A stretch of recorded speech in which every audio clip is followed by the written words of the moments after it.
This is a bonus video today. Yes, bonus video one. I'm probably gonna do a couple of these here and there just because I got a couple of things I want to talk about. One of the thing is people ask me sometimes why I do this setting. I'm sitting down in my chair. I'm not really close to the video, the camera when I'm doing the video. And the reason why is because I've watched some other author tubes, or I try to get a how-to on like writing with Scrivener or something, and they're like this in the screen. Hello, I'm going to tell you how to do this. And I always minimize my screen because it feels like they're right there. And especially if they're not that attractive, kind of like me, Mr. Santa Claus, I tend to want them to go to back up a little bit. A lot of times I'm like, back up off the camera a little bit. So that's why I do it with me like back further, because when I'm talking to you like a person, I don't want to be all up in your space. So, but anyway, I guess I probably should start using their camera and stuff. This is just the one I use for school. So since I want the videos to be kind of like a teacher student type thing, I've just kind of been using what I use for class, but I'll probably increase the production value later on.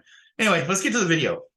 So the reason why I'm giving you this bonus video is because if you watched my dialogue video, or if you have or haven't yet, it doesn't really matter, but if you have, I talked about my other author pen name, which is Beckett Blaze. It's Blaise. And the reason why I created that, if you missed the other video, the reason why I created that other pen name is because the stories are a little bit more saucy, a little bit more curse wordy. I don't know. Is that a thing? Anyway, they're a little bit more. I guess saucy would be the best way of saying it. They're more adult, and they're more aimed towards college kids and above, because they got some really goofy stuff in it, and you know, a lot of cursing. They're more geared toward like the college age TikTok type, people. But anyway, fast paced, things like that. So I'm working on that kind of on the side, and I realized that I couldn't use my Cleave Bourbon pen name because it would. I just didn't feel right, because I keep my Cleave Bourbon pretty much clean, and I don't really like to do much saucy writing within that. It's more clean fantasy and stuff like that. A couple things that might be controversial, but not big, nothing big. But anyway, so this is my Cleave Bourbon. This is not my Cleave Bourbon work. This is my Beckett Blaze work. But I wanted to show a couple things here real quick. This story is called Beer Run, and it is about, hang on, failure. Sorry, I need to move it from my other screen so it'll actually appear. So, okay, here, now we can do it. Now, this is called Beer Run. The reason why it's called Beer Run is because it's got a lot of demons and things like that in it. But I wanted to talk about structure, the 3-act structure in particular. This is back to, if you watched my how I organize my novels video, I talked about a little bit about how to do this with fantasy. This is how I'm doing it with my Beckett Blaze pen name. This one, I don't know if it's going to be called Damsels and Demons or anything yet. I just kind of put a filler in there. So don't take anything you see on the screen to be 100% it was going to appear in the book, because I don't always do that. Let me close that over. Okay, so it'll be like this. All right, so what I do is sometimes what I'll do is when I start another project is I'll go ahead and I'll put what kind of plot pattern it is, because there are certain kind of plot patterns that you should follow. There's a book out there called 20 Plots or something like that. Anyway, there's speculation that there's only like 20 plots under the sun, and that any more than 20, you just take those 20 and you change them around to how you want. So one of those 20 is a revenge plot. So this is kind of a revenge plot. So don't read that too much, because this is a book that's coming out later. But so this is sometimes I do this. I don't do this with all the books, but when I'm on my story Bible and storyboard, I will sometimes put in, especially if it's new and I'm having to remember stuff, I'll put in the names of the characters so I don't forget, or I have to go back and look at them. And then start off with Act 1. I follow quite a bit of this book here. It's pretty good. Save the Cat Writes a Novel.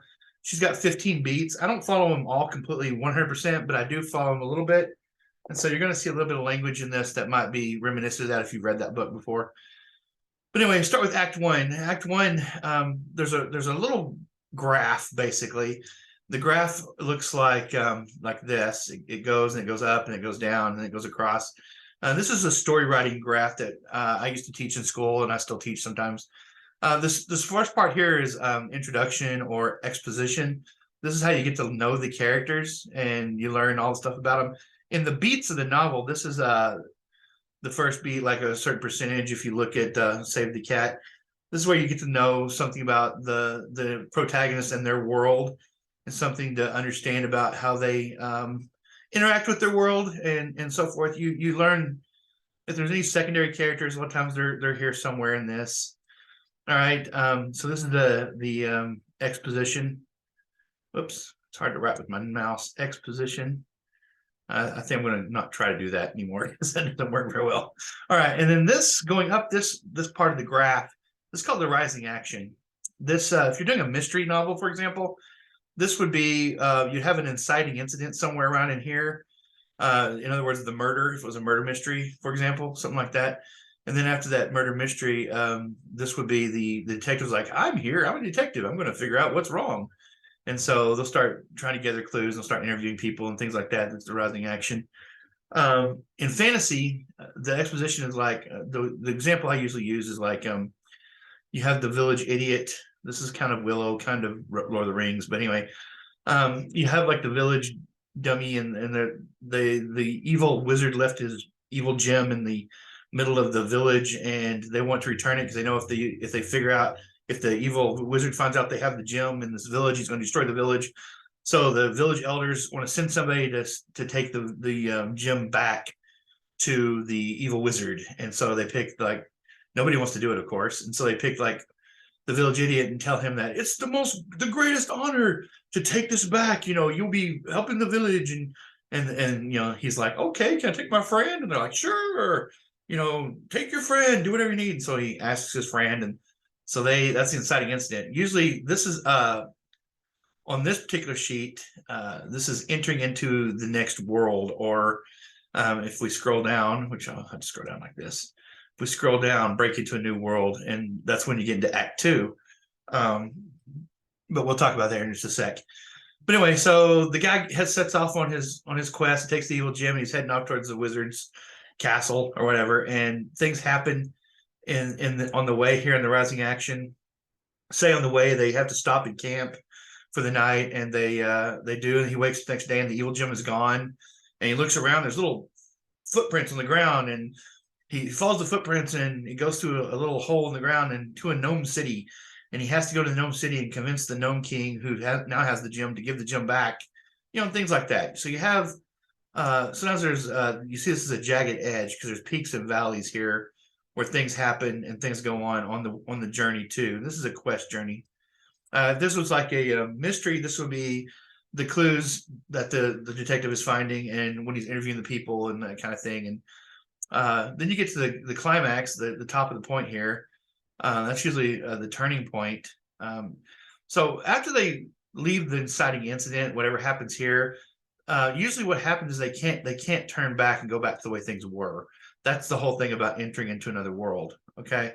In Star Wars, this would be where Luke says, I can't go to Alderaan with you, Obi-Wan, because I have to stay here and help with the harvest. And then they come across the Ewok and not the Ewoks, the Jawas, and they're all, you know, blasted. And Luke realizes, hey, this will lead him to my home. And he runs home and he finds Aunt Beru and Uncle Ben are, you know, toasty skeletons. And at that point, he's like, okay, I'll go to Alderaan with you because what else do I have? I don't have anything left. And there's no way for him to go back to the way things were. Uncle Ben and Aunt Beru are toast. They're smoldering skeletons now. So the story has to move forward. He can't go back to the status quo. So that's entering into the next world or in the new world, basically. So anyway, you get to the climax. The climax in my story, my little made-up story here, is they get to the castle with the evil wizard, and the protagonist hears that the evil wizard says, I left the gem there on purpose. I'm going to destroy it. Ha ha. You know, and the protagonist is like, well, I'm not going to give him the gem then so he can destroy it. I'm going to take it for myself and do something else with it. And so you have the falling action where he's running away now. He's kind of fulfilled his journey somewhat, but we decided that against giving completing the quest, he decided to do something else. Maybe thinks he's going to use the evil gem himself or something. Who knows? But anyway, he's running away now. And then the wizard realizes, oh, the gem was here, and he starts chasing after him, whatever. And then this is a very simplistic view of it. And then by the time the wizard and the protagonist get together, during the falling action, the protagonist goes through a lot of trials and tribulations. Maybe he learns magic, maybe he learns how to fight with a sword, whatever. And then the denouement, I can never pronounce that word, or the conclusion is probably a better way of saying it, is Act 3. So this is Act 1, this is Act 2, this is Act 3. So Act 3 would be the completion, where you have the protagonist and the antagonist. They finally meet, they fight it out, and then usually, if the story is a happy one, usually the protagonist wins and defeats the evil wizard, and then he goes back to the village, and the villagers are like, "You are actually really a great hero." At this point, somewhere down in the falling action, the protagonist realizes that the villagers sent him basically to his doom, and so when he comes back, he's completely changed. He's a dynamic character, because he moved from one way through all this trials and tribulations to the end result, and he's changed in some fundamental way. That's called a dynamic character. If he started off the same in the exposition and he ended up being the same in the conclusion, then that's called a static character. So most of the time, characters like what I'm describing is a dynamic character. They go from one extreme to the other, or they go from innocence to knowledge, or they go it could be a coming of age. They start off with innocence to knowledge, or they somehow change. Scrooge could be in this, for example. Scrooge is one way at the beginning of A Christmas Carol. He's pretty bad. He goes through all his stuff, and he ends up in the conclusion, completely changed. That he's a dynamic character. All right, and in the murder mystery, this is where the detective finally figures out who the murderer is, and then the following actions where he's trying to figure out how to prove it. It might still have some clues. Probably not a whole lot of new stuff is happening here. All the new stuff happens over in the rising action, usually, and then in the falling action, he's trying to figure it out, and then in the conclusion, there could be some twists and turns. There might be some twists and turns in the falling action, but by the conclusion, he's figured it out, and then he confronts everybody and tells who the murderer is. In the James Bond plot, the exposition is that first part where you're introduced to James Bond, and he usually does some sort of action sequence, and then you start the story, and he's doing all of his investigation, trying to figure out who the bad guy is, and then in the turning point, he meets the bad guy, and the bad guy monologues about what he's going to do. I'm going to do this and this, and then he puts Bond in some sort of weird contraption that he gets out of, like, "Goldfinger, do you expect me to talk? No, Mr. Bond, I expect you to die." And then he gets out of it here, right? And he spends the falling action trying to thwart the bad guy, because now he knows what's going on. He's investigating, he's trying to find out everything, found out what's going on. Now he's trying to figure out a way to stop him. Then you have all the stuff, the island base or the volcano base is being destroyed and all that. And then in the end, Goldfinger and Bond meet at Fort Knox or whatever, or they meet, and James Bond defeats him, and usually the bad guy dies horribly in some way or something. They're never taken into custody in James Bond. They're always like killed or something, because their horrible maniacal ways gets them murdered or killed. And anyway, so the conclusion is that James Bond comes out triumphant. Usually he's floating in some boat with a girl or something in the old days. I don't know how he does today. The last movie, I think, I won't say it, but I think he died. But anyway, I did say it. Sorry. All right. So anyway, that's the basic plot. This is called the plot diagram for like a short story or a book or anything like that. And I hope that you could get something out of that, because it looks all crazy. But anyway, so going to that in writing form, you have Act 1, which is the introduction, all that stuff, and I talk about what happened in the story to introduce my character and everything. Then he breaks into a new world. This is the point where my character goes from being in the place where he was at the beginning of the story. Basically, he goes on a beer run to get some more beer because there's a game going on, and then he ends up he picks up an ancient artifact, and it causes a lot of demons to come out of the ground, and it grants him one wish every 24 hours. And so somehow he accidentally wishes a lot, and he accidentally wished his favorite starlet to appear, and she's there, and he's got to explain to her what's going on. Then there's demons chasing him and stuff. It's kind of, it's fun, just having some fun with it. And he ends up actually wishing the next day. He actually wishes for superpowers, and by accident, he just happens to be touching it, and his superpower ends up being alcohol. It gives him different powers. When he drinks a beer, it gives him different powers. He drinks whiskey, it gives him different powers and things like that. But the artifact is from hell, so it ends up being kind of ironic. He tries to figure out why, like with the monkey's paw, you wish that you had $1 million and you get $1 million, but it was because your son died and you were able to collect on the insurance. It's a bad hell, ironic wish. Well, he's trying to figure out why it's not ironic with him, but it turns out it's ironic because if you have to drink a bunch of alcohol to keep your powers, you're going to become an alcoholic. So that's the ironic part. But anyway, that comes in later, so I don't want to give too much away. So breaks to the new world. He has to go into a different area. They end up going to Las Vegas. I'm not going to tell you the whole story, of course, because I want people to read it. So, but he goes into the second world there, and then he ends up. There's some crazy stuff in this. Like I said, all this is going to change. A lot of this is going to change.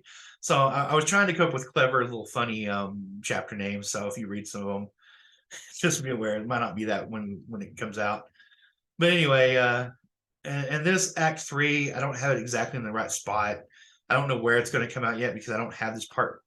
As you can see, I don't have it organized. I don't have my little paragraph of what it's going to be yet. So I don't know exactly where it's going to come out. But it'll be out here somewhere. It'll be in here somewhere. And I'm starting to figure out the last part of it. So it's probably going to end up being somewhere down in here. But anyway, that part will come later because once I figure out what I'm going to do in Act 2, I haven't got it all organized quite yet. But anyway, I just kind of want to show you some more about how I organize and how I come up with stuff. You do your paragraphs per chapter, and then I discovery write to each one of those points. The good part about that, about organizing the way I do, that helps me anyway, is if I don't have any idea what's going to happen in that chapter, in other words, I don't have a paragraph to kind of tell me what I'm doing, I find it really hard to write. In other words, if I'm making stuff up as I go and I don't have a kind of a plan to follow, it's really hard to come up with stuff on the fly like that. Some people can do it really well. Stephen King does it really well. But I work best if I have an idea about what's going to happen so that I can follow that and go, okay, well, right, they're going to go here, he's going to go here. I definitely want this to happen. So then I create my characters, make them the best character I possibly can. Like in my video and dialogue, I try to make characters that I understand their personalities and so forth. And then I put that good character in the situation. And when I put them in the situation, then that's where I have fun. That's when I can write them from point to point. And when I say point to point, I have like a big event I want to happen. Then I think, okay, I want this to happen later in the novel. And then the fun part for me is figuring out how the characters get from point A that I just figured out to point B where I want them to be in a logical progression, in a logical way. And that's kind of fun. But anyway, I kind of want to show you how I organize that one. I was really, if you watch the video on organizing the novel, and quite a few of you have, then this kind of gives you a little bit different perspective on it, where I actually put in character names and things like that as well. So anyway, and then of course the second part of this, move it over here so I can share the screen again. The second part of this video is not going to happen because I can't seem to get it to work. Okay, there we go. As I sometimes do this, I will go chapter by chapter. And like I told you in the other video, I do chapter by chapter because it allows me to look at word count and see where I am on the word count. And sometimes it goes over my word count. This is 30 chapters, 30 chapters long, so it needs to be about 1,700 or plus words per chapter. And so what I watch the words for is I watch it to, this might be repeat. I don't know. I can't remember if I put this in the other video or not, but I watch this because once I hit that 1700 mark, even if I'm not finished with the chapter, I know that I'm okay, that I'm going to meet my word quota so I can get to the end. And I'm trying to keep most of my novels within about my sweet spot that I've learned that I like to write in is anywhere from 50,000 to 75,000 words. 50,000 is the bare minimum usually for a novel. Some people say 40,000. That's okay. 40,000 is good too. I consider 40,000 to be a novella, but 50,000 for me is where a novel starts. And I like to be above that. My sweet spot is about 75,000. That's where I like to be, even with my fantasy. I think it's too long if you go more than that. And certainly when I'm trying to write a story and I have a couple books that are over 100,000 words, and they were a chore for me. I had a hard time with those because, you know, I had in my mind, it's got to be 100,000 words. And so I found myself trying to put in filler, and you should never put in filler. Filler is where you don't have enough to say or you don't have enough content in the book. And so you're adding fluff in basically. And I detest that when I'm reading. And so I really try to avoid that when I'm writing my own stuff. So you'll probably find your own sweet spot in there somewhere where you like to write. I would say if you're going to write a novel, at least 50,000 words. If you're writing a fantasy novel, some fantasy novels are well into the thousand, 200,000 words, 250,000 words. I don't know how they do that other than just sending the characters all over the place. I tend to be more point A to point B kind of writing, but you can have a lot of B and C stories if you want. That's fine. But anyway, I just wanted to pop in here and give you this some organization and talk about the book a little bit and talk about how I'm putting it together, and it helps me stay motivated, and hopefully it'll help you in some way. If you found some help in this video, I guess. I don't know. I don't know if it's really a help video as much as like, look what I do, and maybe you can do this too. That's kind of what this video was really about. But and plus, I really all right. I'm editing this in because I was rewatching my novel organization video somewhat, and there's this part where I was talking about undead inheritance, and I was talking about how it organized, and I realized it didn't show on screen that it missed a spot. So let me go ahead and share screen. I'll show you what I was talking about because I didn't realize that you guys weren't getting this. When I was talking about undead inheritance this is going to change, by the way. This is going to end up being in that new rewrites that I was talking about when I was rewriting the first set of books. Even though I just finished Undead Inheritance, I probably won't have to rewrite it much because I just wrote it. So I won't have to do much, but it'll probably change the name and everything. So it'll probably be different. But anyway, what I was trying to show, and I realized that the screen did not move, is what I thought I was showing when I was showing that those files is that you have here's my edit file. This is the file that I send to the editor. I call it the edit file because I send it to the editor. All right. It has the copyright. It has like a little copyright. Now, this is one thing that you should probably know. Used to in the old days when I first started publishing with like on Amazon and stuff like that, I would put a whole copyright page in here. Nowadays, I don't do that because it's kind of you have to think about the sample copy that goes on. Like when people are on Amazon and they want to know if they're going to like your book, and they look at they click on the book cover and it brings up a sample page, some sample pages.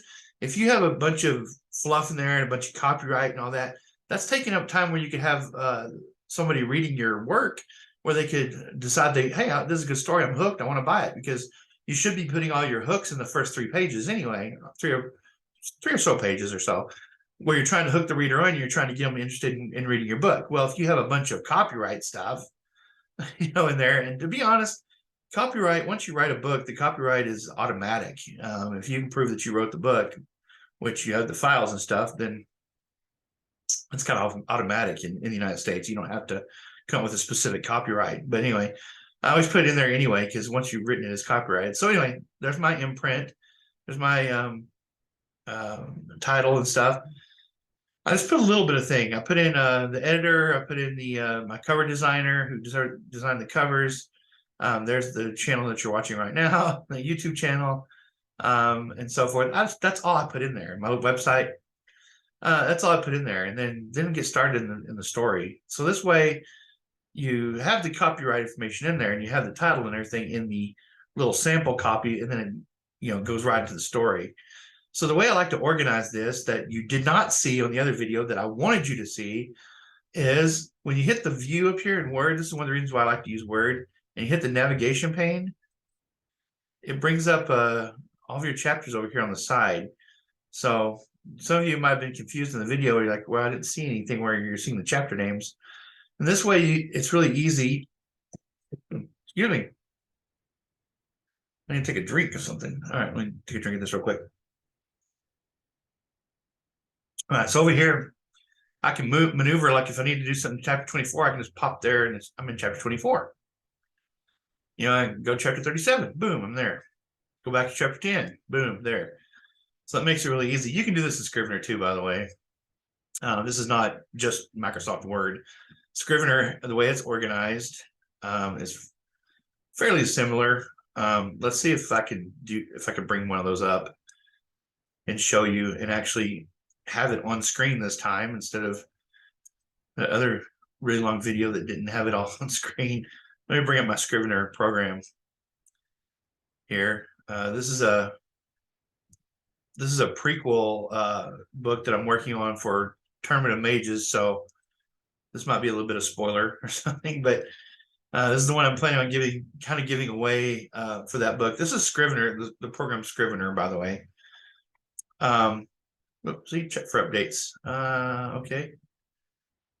Well, looks like there's gonna be an update, but I'm gonna put that aside because I want to update it, so I'm gonna do that. But let me put that aside to my other screen real quick. So see, this does it when you go to the manuscript. You have the manuscript where it's just the whole manuscript, like the it won't let me do it because I have that thing open. It won't let me move because I have this. It wants to update. So we'll just look at this real quick, and then I'll let you go. Because it won't let me move. But see, this kind of organizes it just like Word does. Go under View and you hit Navigate in Word. This one kind of navigates. This one kind of has that anyway. And you can click on these and go to those different chapters as well. I put those chapters in this under Manuscript. If you click on Manuscript, I can't do it right now, but if you click on Manuscript, it'll give you the word count for the whole manuscript. Plus, on Scrivener, you can click on the chapter and it will give you the chapter thing. You don't have to keep them in separate folders like I do in Word. But the reason why I like to do that on Word and keep them in separate folders is because it's redundant. I have the edit file.